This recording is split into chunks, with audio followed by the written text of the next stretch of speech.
Febri alias Bule 28 tahun, warga Jalan Batu 2, Kelurahan 13 Ulu, Kecamatan Seberang Ulu 2, ditangkap unit reskrim Polsek SU2 Palembang.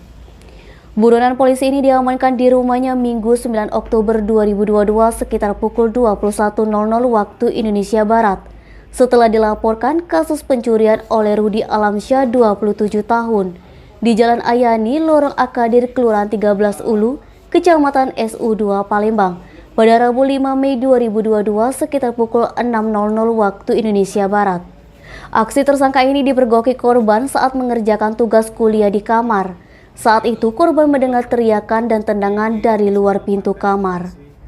Lalu korban melihat dari jendela, ternyata tersangka sudah berhasil masuk kamar.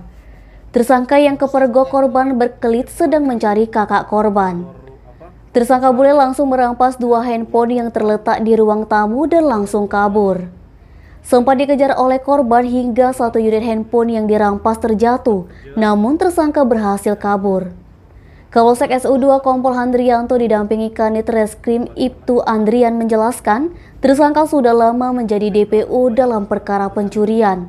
Polisi juga mengamankan barang bukti handphone merek Oppo F3 warna silver dan 1 unit handphone merek Realme warna silver. Bule yang merupakan seorang residivis mengakui saat beraksi berpura-pura masuk ke dalam rumah korban dengan alasan mencari kakak korban. Denny, Sulik.co melaporkan.